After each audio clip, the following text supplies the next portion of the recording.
uh, Planet Fitness. No, I didn't see it. It's pretty funny. I'll send it to you guys afterwards. It's him and his wife is a comedian too, but she's like more known than him. Let me mute this. There we go.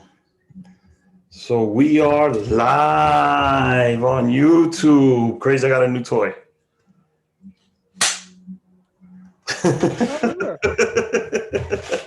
This is episode number 86. Oh, I like that, Crazy. Your background. All right. Welcome, Crazy Boogie, back to the show. Yo, thank you. It's good to see you. I'm loving the background with Trump and the $2 bills. That's beautiful. I think this is a great piece of presidential memorabilia. You know? The fact that Trump is laughing over your left the thing that I find interesting about it, bro, is that he didn't take out. Who's that? What president is that? I have no clue. Justin, can we look that up? Wow. Trying to figure that out. What is it? Which president is on the $2 bill? Oh, they all are. Obama's the last. No. But who's on the actual president? Oh, okay. Crazy gonna look it up. While Crazy is looking it up, today's episode is. Jefferson. Okay. It is Thomas Jefferson? Yeah. It says Jefferson right under his head, so yeah. I mean, I didn't read that. So today's episode 86, is all about small businesses and supporting small businesses and supporting your own community. If you've been a fan of our podcast, you've noticed that we have a very close tie to the Monkey Room. Yeah, man. We recorded about, I'm going to say over 30 episodes there. I'm just going to estimate 30 episodes. This pandemic has hit a lot of businesses pretty hard. The Monkey Room is home to us. We call it home base. So me and Craze wanted to tell the story of why we're so connected to this bar, A, and B, have someone from the bar also give a little history on it. So you can't see her, but you will be able to hear her. Krysten from the Monkey Room is here. Welcome to the show, Krysten. Are you there? Hi. Can you hear me? Yeah, I can hear you. Hi, guys. Okay. Thank you for having me. Some technical difficulties, yeah. We'll find a fly picture of her in the Monkey Room to yeah. we'll send one to Justin so he could put it in our production corner. So welcome to the show, Krysten. First of all, how's the family? You know, how's Theo J, like we like to call him? We always shout out Jacob. We always shout out your mom. Okay, well. We got a lot of love for your fam, so we just Jeremy. We haven't really had contact like that throughout the pandemic, but you guys have always been in our thoughts. We always look at y'all like family, especially Jacob. To us over the years, bro, of our lives, he's played really like an uncle, role to us in a lot of ways. And he's been very forgiving, some of our behavior. But we really appreciate your family as a whole and what Monkey Room, has represented to us. It's been a big part of our lives, to be honest. So we appreciate you. We wanted to check how's everybody doing, man. Everyone's good health-wise, but as you already know, with all the businesses closing, Monkey Room unfortunately had to close. So it's been a little hard lately. It's been a little bit hard for all of us. Imagine. Yeah, man. I don't know. We should give condolences over it. I feel like it's a loss for us. The idea that it wouldn't come back, is kind of like a loss. For us, just as like a landmark for us, in the community, to be honest. And so, it's sad. I hope that this is not, the end of the energy that is the Monkey Room and the family. Mm-hmm. I think that we're living in a time where things can live on in different ways and can transform. So I'm hoping that that's, something that can come of this. We're sorry to hear that this iteration of it, the one that we know, is kind of coming to a close. We hope that might change. You know, maybe Jacob might change his mind if things, you know, change. Well, why don't we rewind it first? Yeah. How long has the bar? Well, it was a bar. It's a bar restaurant. Been in your family, Krysten? Monkey Room has been around for like 15 years, 15 to 16 years. Wow. Yeah, it's been, from what I understand, he took over the bar fully though, August of 2004. Okay. Okay. So that's That's 16 years ago. yep, That's 16 years ago. that's I think, is that around the same time where we first, because we were doing a Washington Heights history hash, and we went into the bar to ask your dad if we could plant a clue there. So it was going to be 4 or 5 groups going around Washington Heights collecting clues to learn about the history of Washington Heights. Yeah. So that was in 2007. Okay, so that was the first time I ever had gone into the bar. Yeah. And when I went in, there used to be like this really long red couch along the side.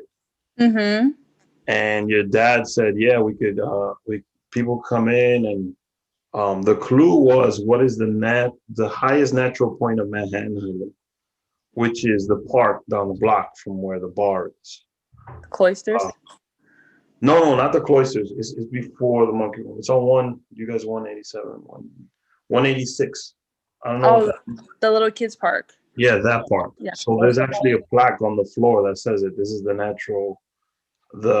natural highest point of Manhattan Island. So that was a clue. And then we just went there afterwards, and the vibe is what, kept us going back. So I see it in 3 stages. That was the first stage, where we were just learning what alcohol is. Yeah, because we were all we would all drink. I know my thing was amaretto sour. I feel like we were all just like 21. Yeah, 21, 22. And I didn't really drink alcohol. I like the sweet drinks at first. Yeah. But through that relationship, the next big memory that I have is that like I don't think we really started going to Monkey Room until a little bit. Obama. Yeah. So that was like when Obama got inaugurated, there was like I think Lou wanted to throw like a celebration for it, because people would be at work when he would be getting inaugurated. So we recorded it, and Jay said we were able to use, because there's 3 screens behind the bar. He said we could play the inauguration in its entirety on all 3 screens, and a lot of people came out to watch the inauguration at the bar. Something that already had happened, but they still came out to the bar just to celebrate Obama winning and to watch the inauguration. And Jacob, I remember Jacob let us do drink specials. Yeah. I think there was a red, white, and blue drink that was like $5 or something. I don't remember what. Like one of those like slushy type things. Yeah. I mean, I feel was like that for July 4th? No, it was January 20th. I forgot what year. Oh, you're talking about for the inauguration, for the actual day. Yeah, like the actual. It was okay. the actual inauguration day. Yeah. So that was the second phase. And then the third phase, I feel, was like when there's 4 phases.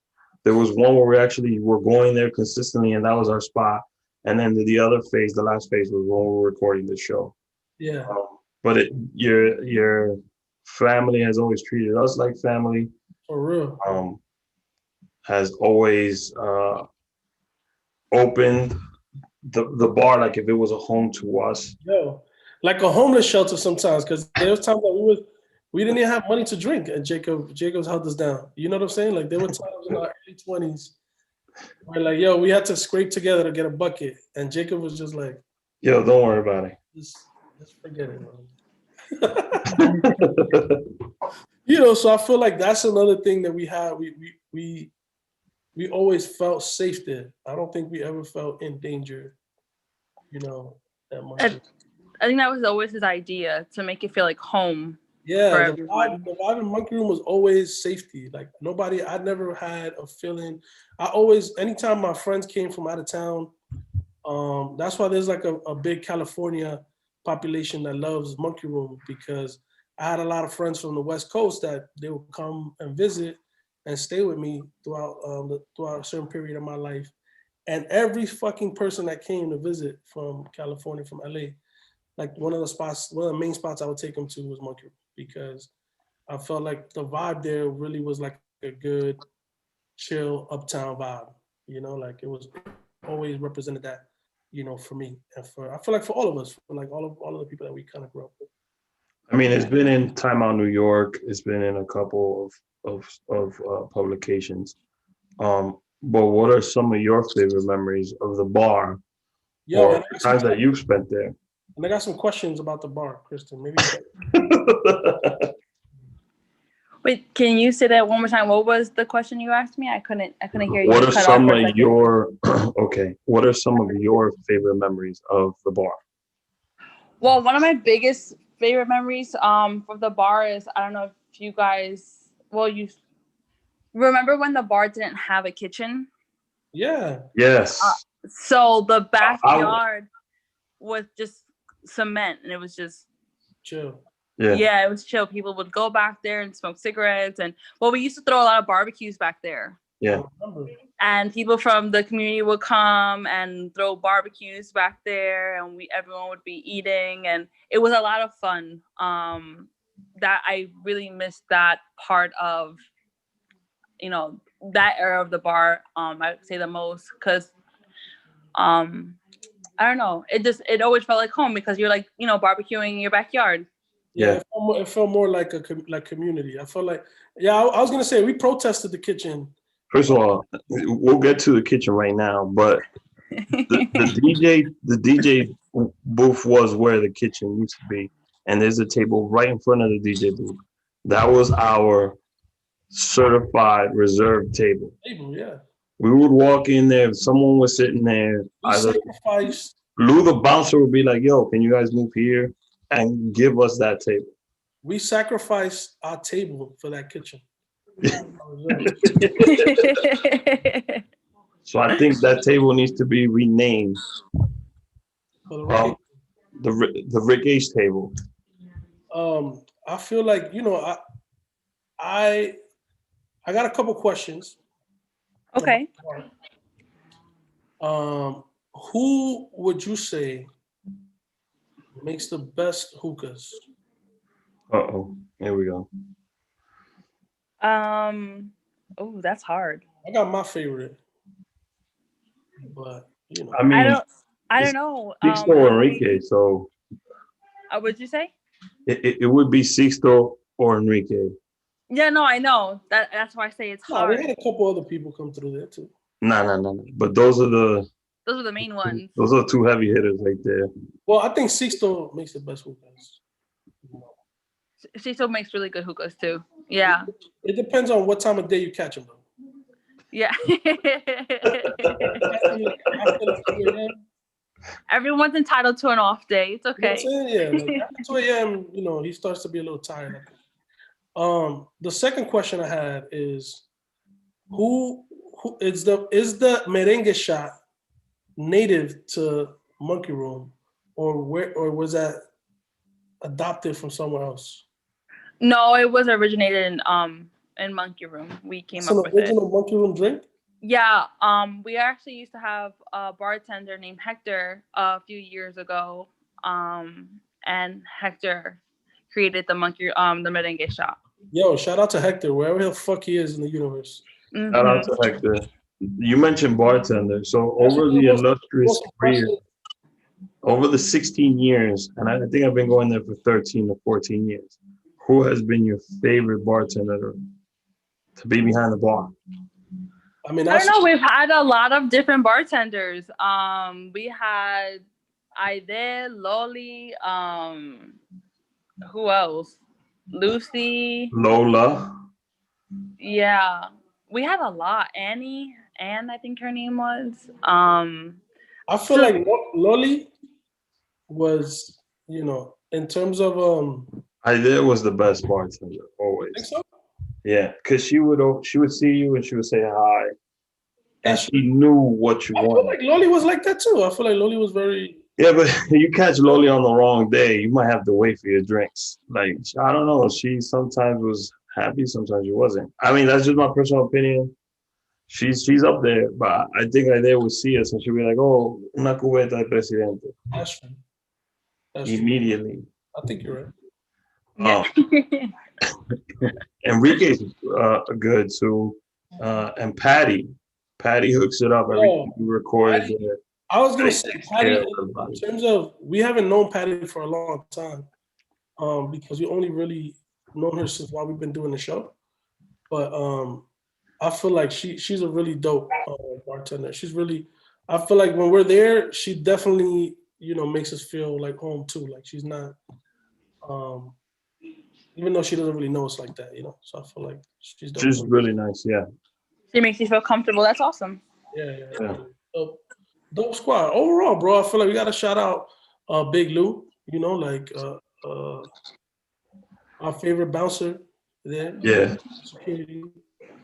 You know, I Yeah, feel like Lou's been around for Lou's been around, bro. Lou, Forever. I feel like Lou saw us grow up too. You know, like I feel like Yeah. Lou has that ass seen us 10 years of us going to fucking Monkey Room. He's seen him. You know, I seen him get like married and have a kid throughout the time that he's working there. You know. And if it wasn't for the monkey room, we wouldn't have met Herm Yo, Herm, man, or Bobby. one of our big homies, man. Rest in peace, Lester. Yeah, Lester. man. There's like that's why I mean, like, it's Yo, a what was the different name of the environment. boat captain? The dude that was a boat captain. And I never found that man's name, but he's always there. shout out to Krysten might know his name because Jacob called him the captain. the captain. He's an older man. He would always come with a boat captain hat on. I know who you're talking about, but I don't know his name. Yeah, I feel like he's just a Is- mystery. You He was you just always there. start meeting people and not remembering their names, and you remember them by face. Hmm. Straight up.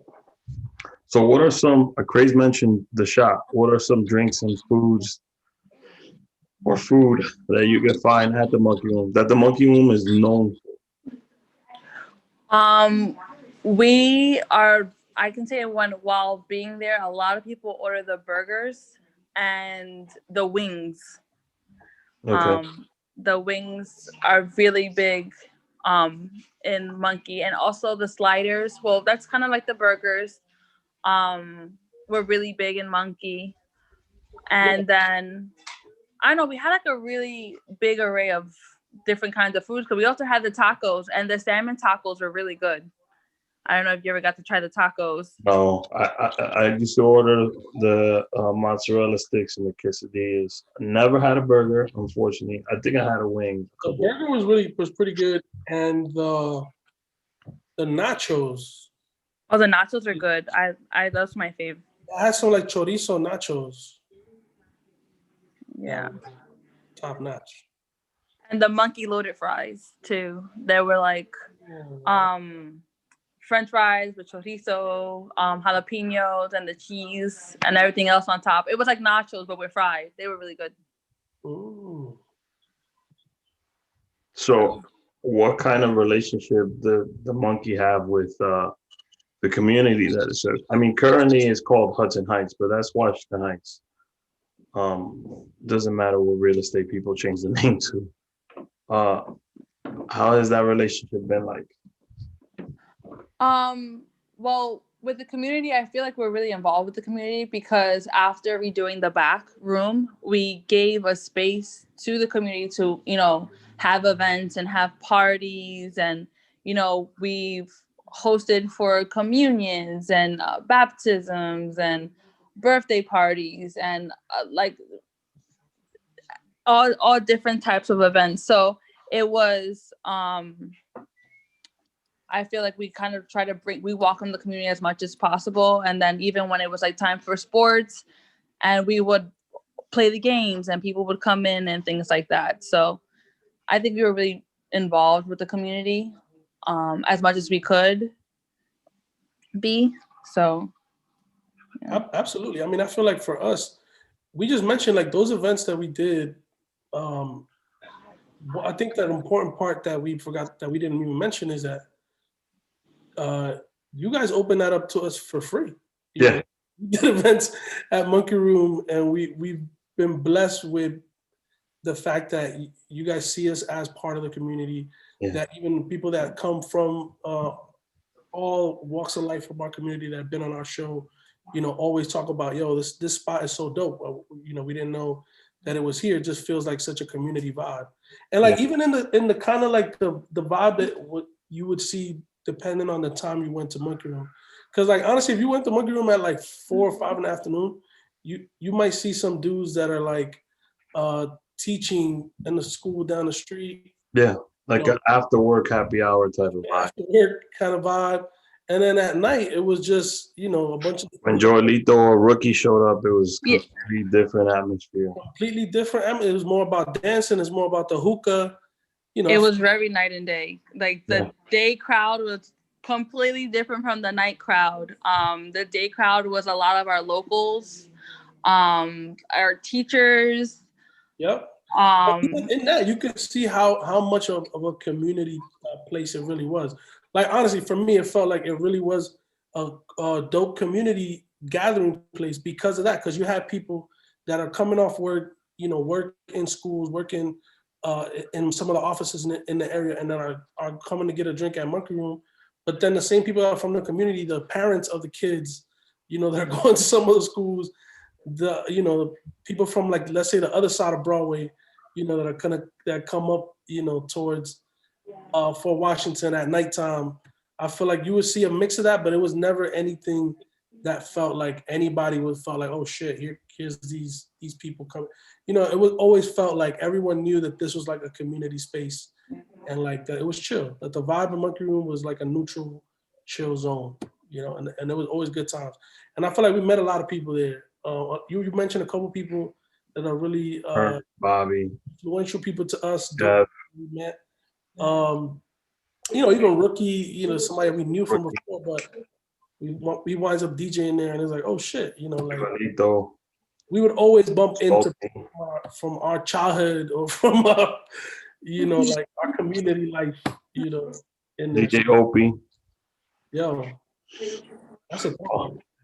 Yeah. And what was best is we didn't only cater to the adults. We also had a lot of kids things going on like during the daytime. So we would open it a lot for like local, like small vendors would come in. We also used to have like, his name was like Dan and Banana, come in I think it was Thursday, and cater to the kids, have them play music. And we also had like painting classes for the kids. So we tried to involve everyone, even in a family aspect, as much as we could. Mm-hmm. So that's amazing. I didn't even know, because I didn't even know that neither. I would always go when the sun went down. Yeah, only to party.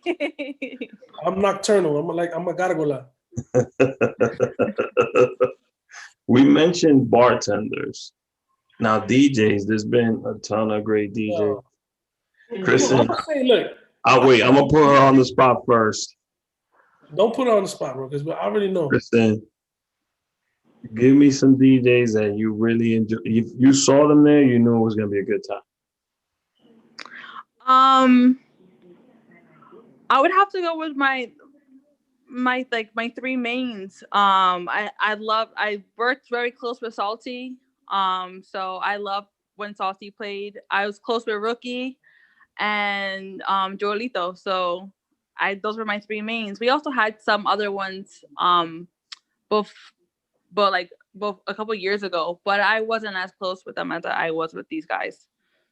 So those are my three. I feel that. And your favorite night? I'm sorry. My favorite night would be Saturdays, because I would fill in sometimes on Saturdays. So my favorite days were Saturdays. They were fun. You met a lot of different people, because people from downtown, out of town, everybody would come on a Saturday. That's true. We definitely was there on Saturdays. Yes. Every Saturday from like 2012 to like 2014. The summer of 2013, we had a strict routine schedule of Mondays, free hookah in the Monkey Room, accompanied by a couple of buckets of beer. I think we work Tuesday. We would work Tuesday, Wednesday. Then on Thursday, we'll pick it back up again. Friday. We If would we miss go. any other day, made it up on Friday because everybody. We sometimes go on Sundays. Yes. But that whole summer religiously, if we were 2013 looking, was a summer that literally at least every single Friday, all of our forces would combine at Monkey Room yes, every Friday. or we would be somewhere else, and then throughout the whole week, and like on Friday at 11 p.m., everybody they needed to be at Monkey Room. That exact time too. Yeah. Monkey, I found, was also like the nightcap. So people will go to some places and they had to end it there in Monkey. They're like, we had to come by. That was us sometimes. Because Saturdays was the tricky night. Because Saturdays, it was like we would be in the apartment 78. Crowd, but early. We would go to apartment 78 like 9. Yeah. 9, 10. And then walk up the stairs. Midnight came around, something like that. Then it was like, all right. It's time to go. It's time to go home to Monkey upstairs. Time to go to Monkey and finish it off and be dancing in Monkey until. I mean, look at it like this, right? So if you went to an apartment, you paid $70-something for a sangria pitcher, right? That's true. Economics. With $75 in the Monkey Room, yo, your night was like that was a full night. Yeah. With $75, you could get a bucket of beer and a hookah. Yeah. And a refill. Yeah. And a refill. Like, so it made sense. Yo, man. But I mean, I feel like we could go on. Honestly, we could talk for fucking hours about the stories that we have. But there's stories about some of our friends getting kicked out of the Monkey Room. Well, that's one thing though. I'll say I never was in the Monkey Room when anything happened. Like, I'd never been there, and I've never seen a fight go off or anything like that. I feel like I would see, like a school teacher, and then like somebody who's like from some other area, and they'll be sitting next to each other having a conversation. You'll see like a white guy sitting there, and you'll see like a Latino, an Asian dude, and everybody was just sitting, having a good time, listening to music, even if it wasn't music that they were used to. And they were still vibing. And some trend-setting shit, at least for me. Monkey Room was one of the first places I heard Latin trap. Oh, Joelito with the videos. He was one of the first DJs I ever saw that I went to that was DJing with the videos up on the screen. I feel like most bars or like, lounges, let's say. I think we were the first bar uptown to actually have the videos. Yeah. Because I would go out and I'm like, wait, they don't have videos. Monkey had videos. I feel like that was one of the first places I seen that that was part of the set, because it wasn't that they were just playing random videos. Like Joelito and Salty, they had whole sets. Yeah. Synchronized to the videos. Yeah. And I feel like that was pretty like dope. Salty will warm it up, and then Joelito would. That's why I had the objection to the kitchen. I don't know the finances or the economics behind that shit. I'm sure that it made a lot more sense to open a kitchen than to keep. My issue with the kitchen was the tables changed and they got a little bigger. And then I feel like the DJ booth now is in that corner. I feel like I think that shifted. In Jacob's corner. Yeah, I feel like that's where he normally stands. I feel like that shifted some energy in the room. But I missed the DJ booth up high. I liked it when it was up high. Yeah, I feel like there's a different energy that comes from the DJ being at the end and kind of like being. Oh, we DJ'd sometimes on Sundays off the iPhone or whatever device we had on. On the iPad, Pandora, Pandora, whatever. Yeah, I remember going up there, and I was like, "This must be a dope spot to DJ because you're over everybody and you can see." Like, the song's not really going over. Let me switch up. Oh, I feel like it was. And then I'm gonna talk on recording a podcast there. So normally, well, first of all, your dad's favorite phrase is, well, whatever you want, Rick. When he's talking to me or Craze or Luke, well, whatever you guys want, right? He never said no to me. Never. I would ask him for like, so I want to shut the whole back down. Can I do that? And you would expect some. I don't know. He never said no. Whatever you want to do, Rick. Whatever. Yeah, bro. Honestly, a lot of love. And he would allow us to shut the back down for 3 hours because recording is people see the 1 hour that we're on, but it takes an hour to set up, an hour to break down. Plus, we had a live audience. So we would have people watch. It was sort of like a mini version of what the Monkey Room is, because people would be in the back, especially when we had Jonathan on. Yeah. Jonathan and Rodell Ortiz.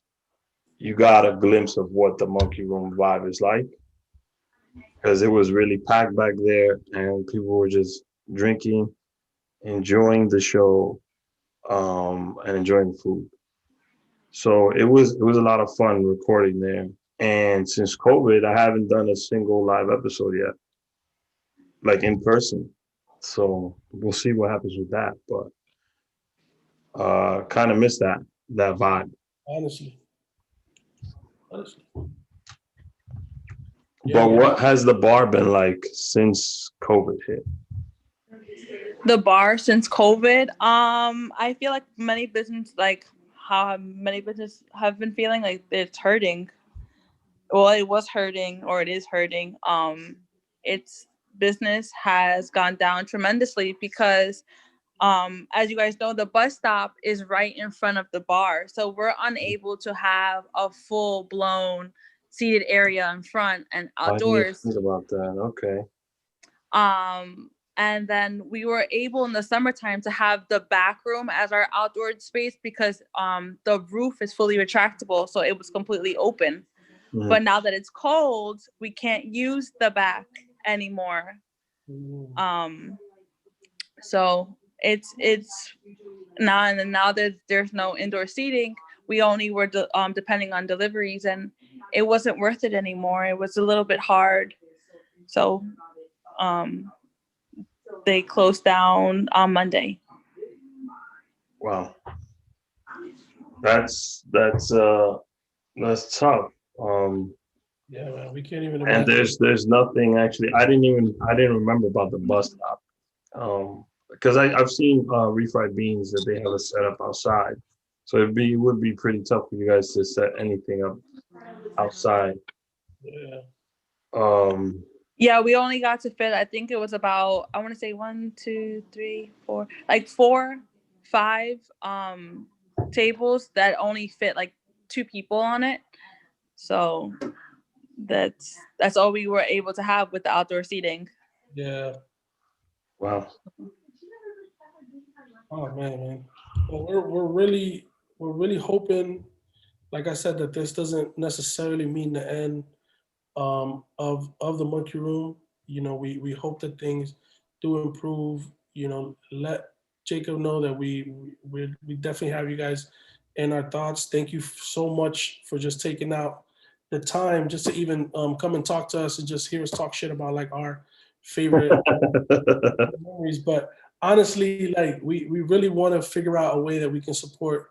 I hope you guys are staying in communication with us about what's going to be going on, because whatever we could do to keep the idea of the Monkey Room alive, whether that's through the restaurant / bar, because that may or may not exist, moving forward, or if it's another iteration of it in some other way, we definitely want to support.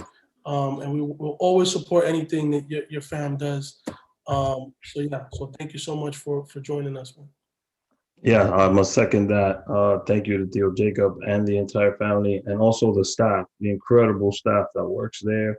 We mentioned a lot of people that have worked there and work there, and also the people that go there that made it a community type of vibe. There was always certain sections in the bar that you knew, like Jeff and I forgot her name. I think it's Annabelle or something like that. or Evelyn. So Jeff and Evelyn were always sitting at the top of the bar. We were always by the DJ booth. It just They were always by the door. Yeah, right? By the door. Mm-hmm. You knew who was gonna be there, and you knew you were gonna be. It was gonna be fun. It's gonna sound Everybody knew each other. corny, but it's like it was our version of Cheers. Oh, Cheers. That's what I was gonna say earlier, but I didn't want to say it. I was actually gonna name this episode where everybody knows your name.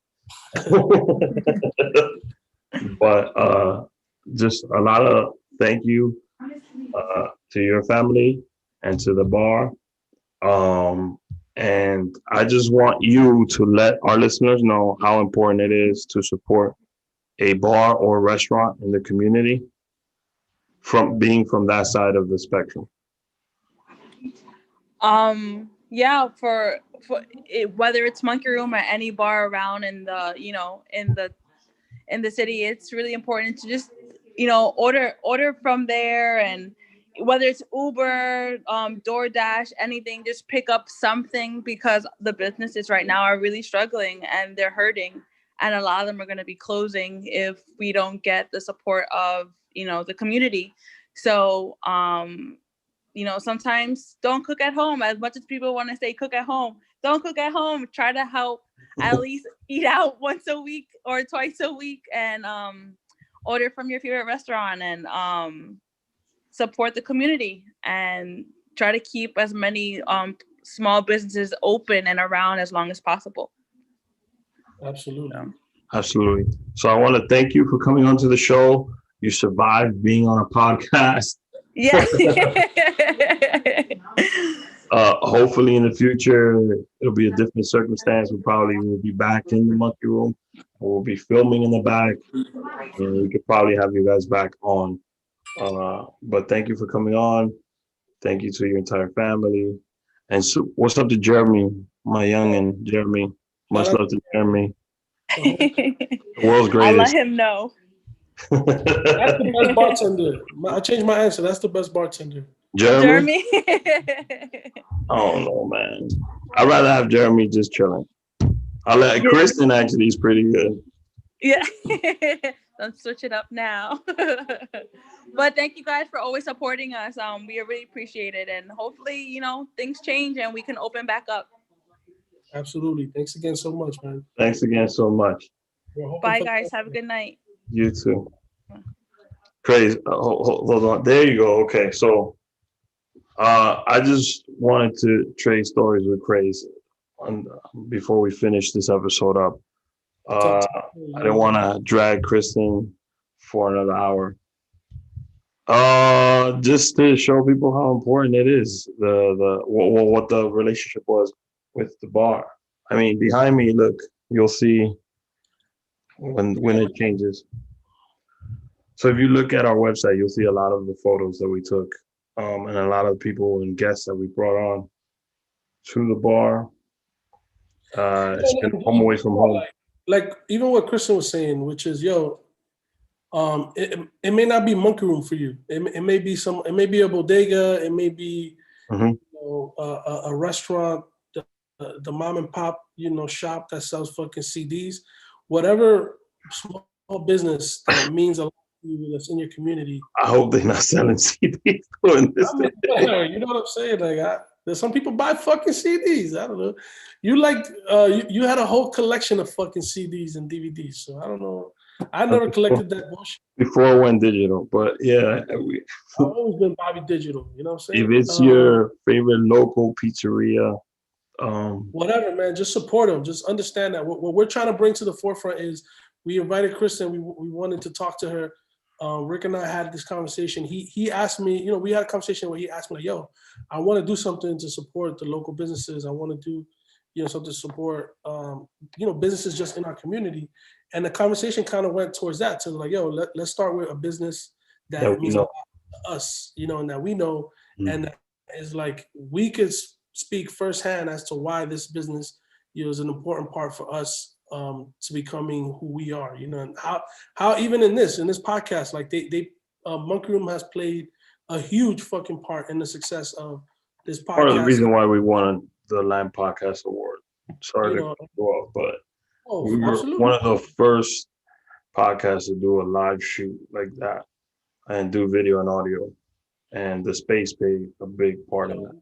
That just shows you how important these type of businesses and building relationships with businesses in your community, and just people in your community, bro. Like just build relationships.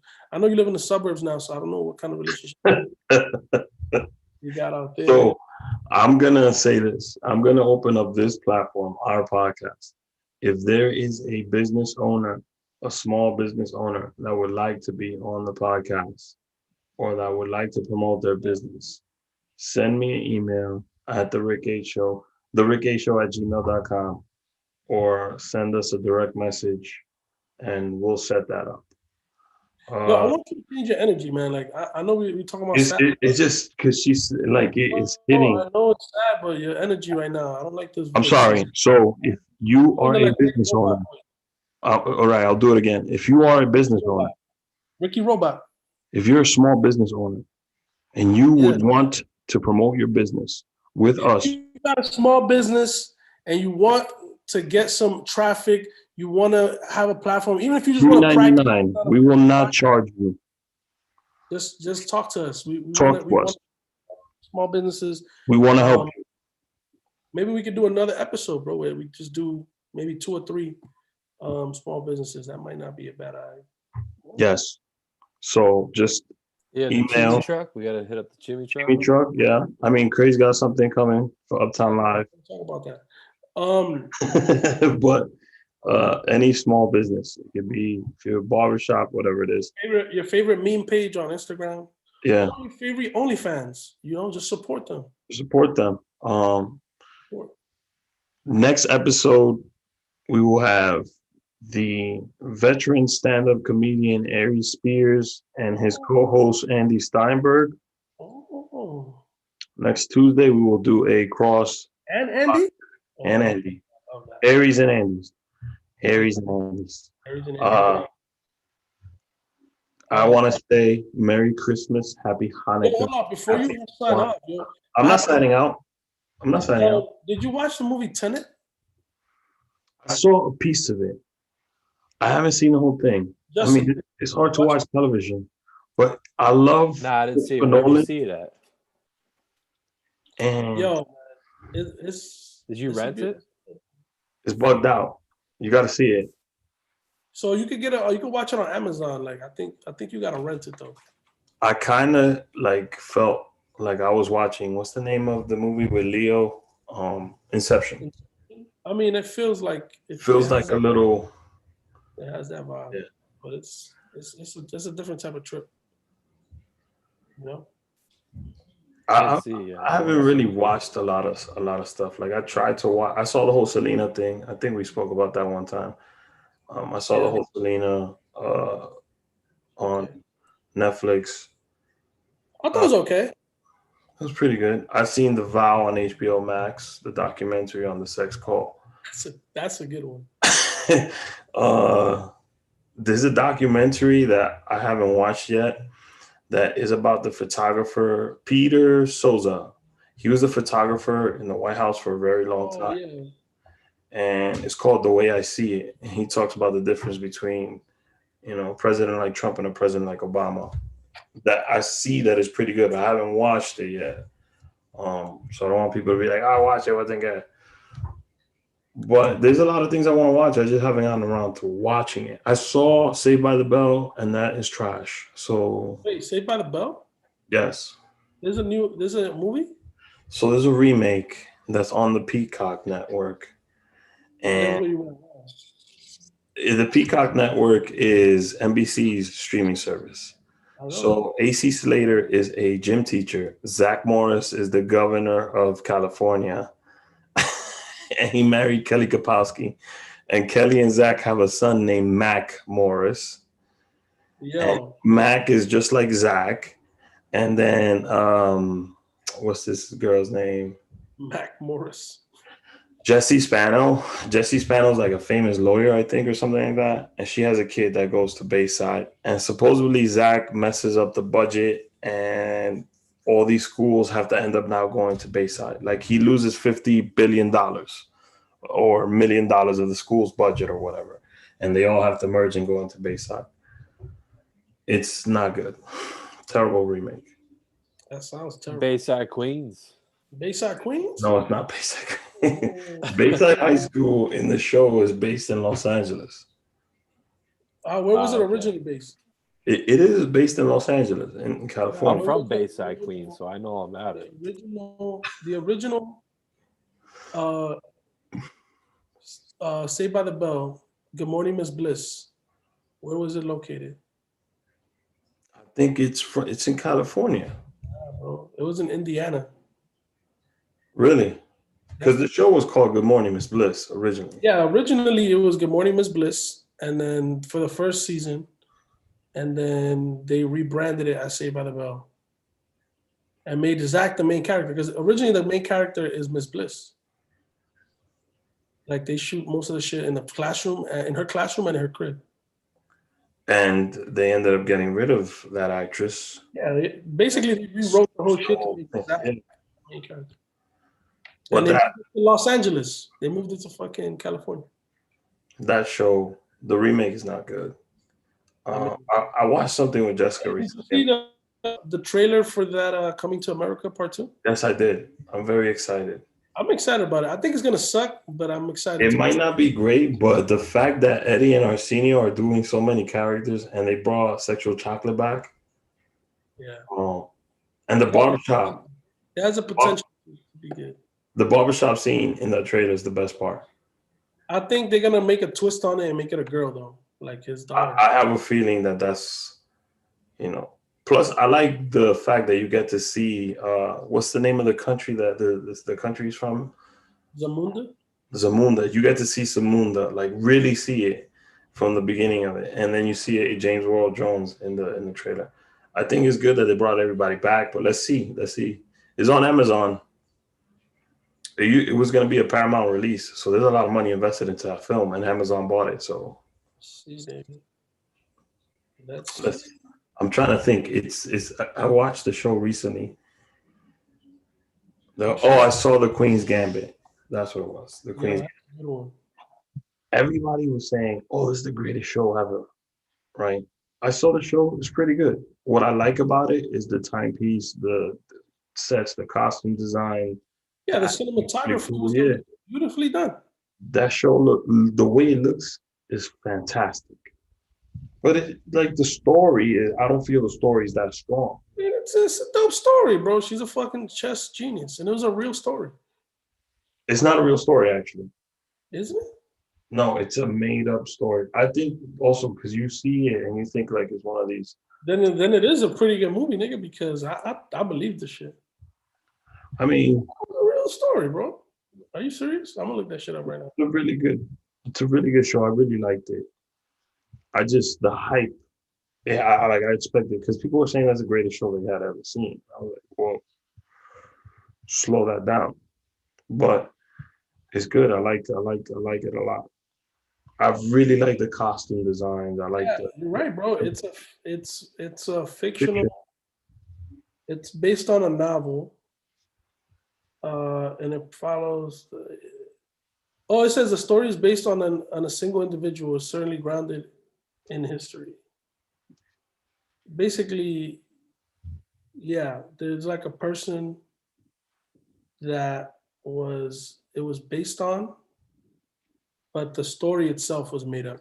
I mean, I think that's the fact that it was made up is fire.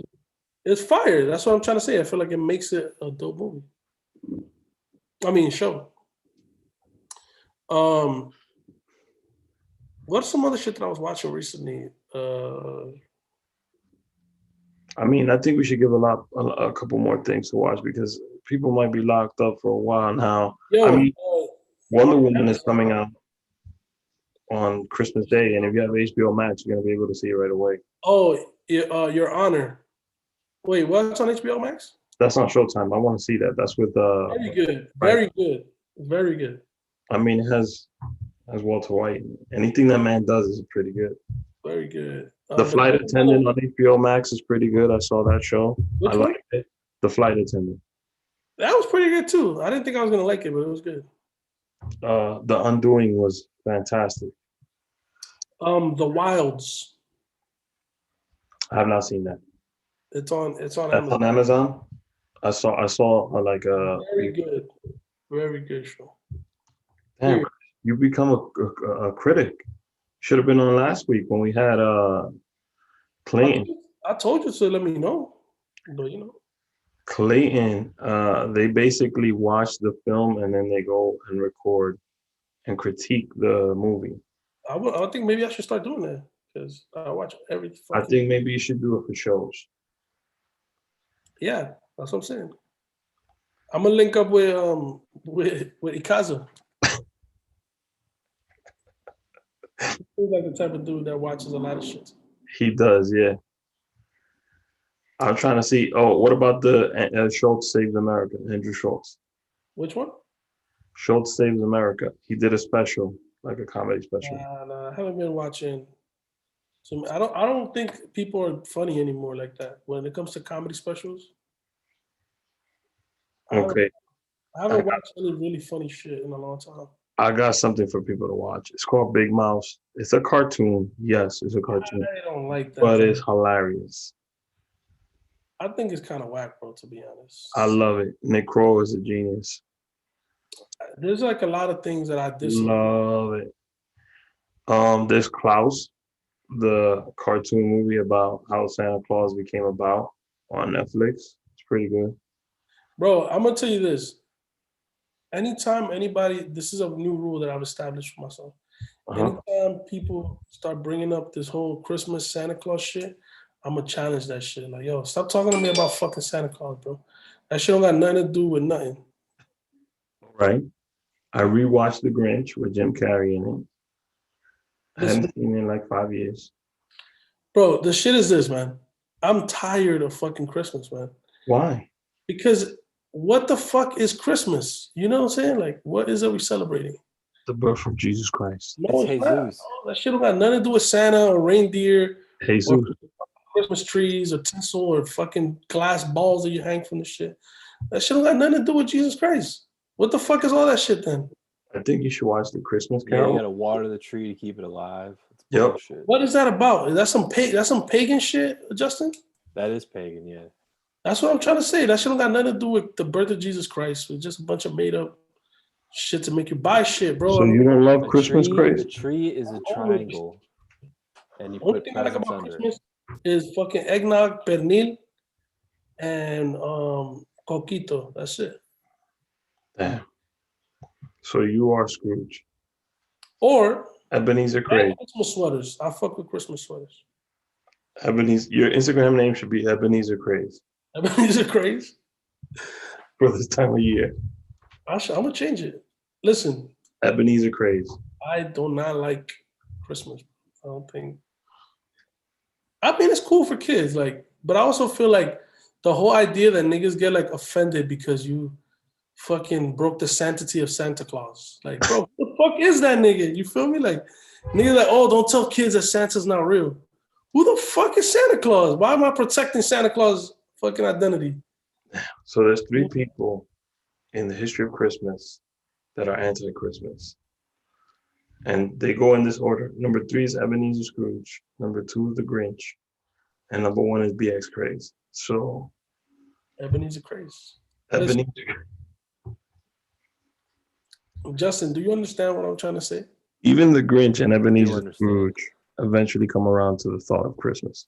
It's Let bullshit. Justin talk. You hang little glass balls off the tree, and You then bang little glass balls off a tree. and then you walk around barefoot and you step on those needles from the tree. Exactly. It hurts. You know? Exactly. Justin, you grew up in Reading, Pennsylvania. Is Christmas a big thing out there, or? Yeah, we go to Hershey, so we go there and eat the chocolate. That's what we do. That's You're just in the back. Yo, do y'all do like a 10-foot tree in your crib? Nah, we do like a 5 foot. Nothing big. Yeah.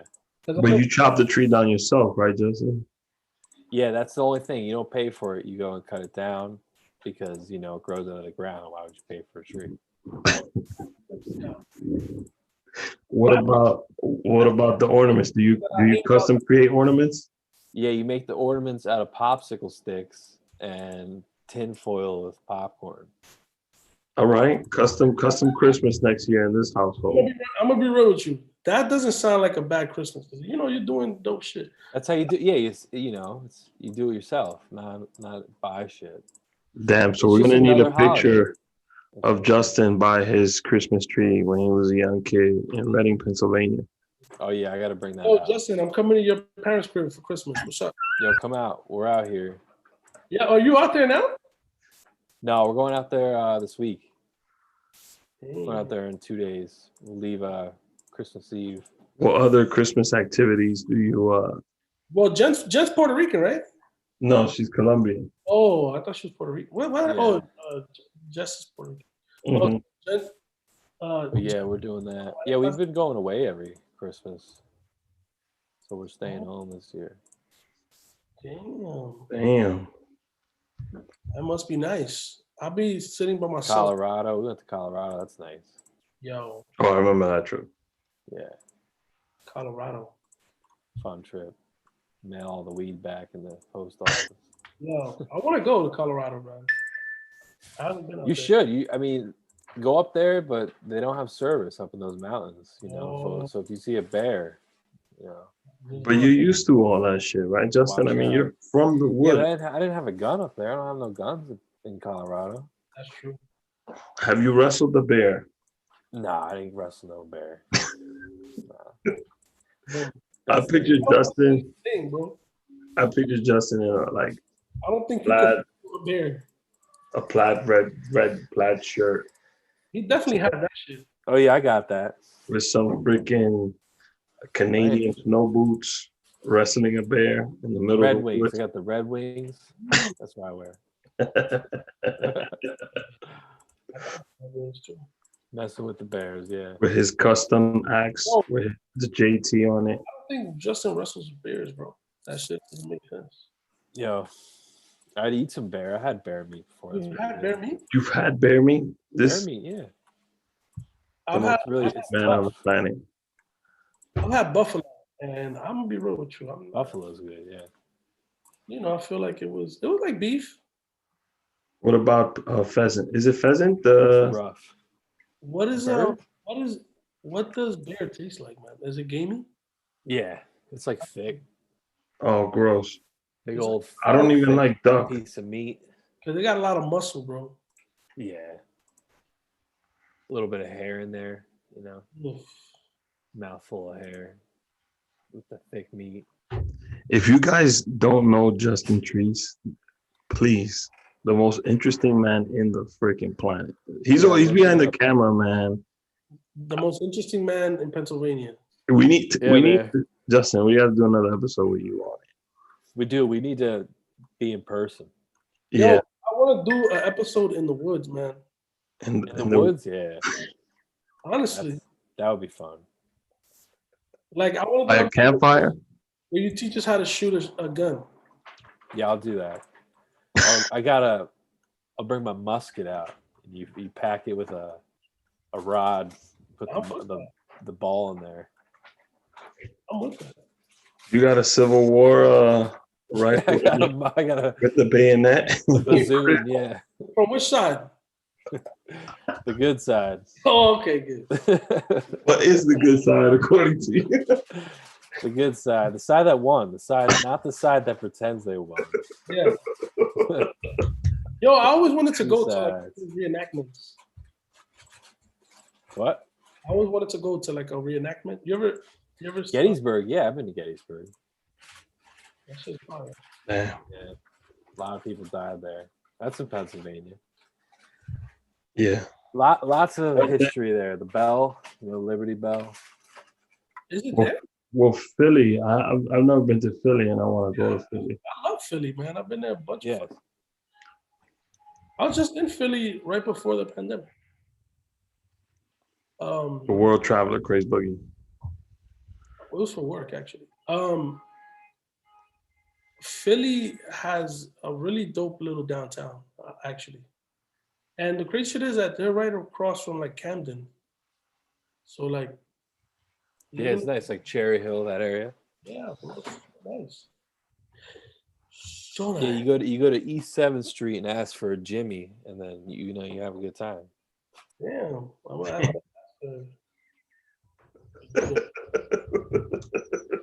that sounds like some real fucking Pennsylvania shit. This is the 86th episode. I think if you go way back to episode 10, that episode is on Justin. Yeah, I guarantee you, Oh yeah, you're gonna be laughing your ass off. that was a good one.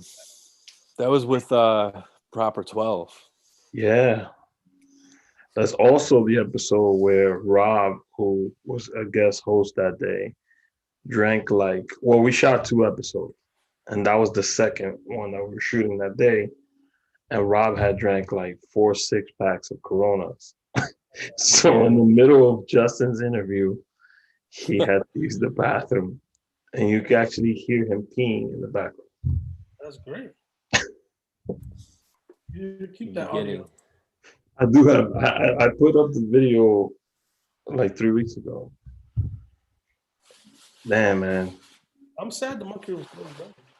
I'm sad we're not recording in person. So let's do it. I feel like niggas could record in person, bro. We could social distance and record in person. Yeah, we'll sit somebody on the other side of the room, have Justin put one camera, and then. Yeah. But this is exactly what we're doing right now. Anyways, next week, 87th episode, a final episode of the year. We could shoot Every Spear. where me and you lined up one behind the other, like Justin shooting me right here, and then like you're sitting behind me. Like Yeah, I like that. I'll be down to Double do that. camera. Ari Spears, Andy Steinberg next week. Final episode of 2020. Hopefully 2021 is going to be way better. Happy holidays to everybody. To motherfucking Ebenezer Craze. Merry Christmas. Happy Hanukkah. Maybe he's not against Hanukkah. Let's get that vaccine. No, Hanukkah's dope. Happy Kwanzaa. What it's about? I feel like Hanukkah, it's like their holidays. So Craze is Jew. I'm just saying they Craze know Green Team. more about their shit. Christians need to get their shit together. That's what I'm trying to say. If it's about Christmas, it's about Christ, it's gonna be about Christ. What the fuck we doing with Christmas trees inside the house? Right? There's no fucking pine trees in the Middle East, bro. Like Jesus Christ had nothing to do with fucking pine trees. What are we doing here? Yeah, sandbags. You know what I'm saying? What are we doing here? What are we celebrating? Nigga, they're not riding a sleigh. They had no reindeer, North Pole. What the fuck are we? What is this? What does this have to do? It's a great story for children. No. Ebenezer Craze, ladies and gentlemen. We'll see you all next week.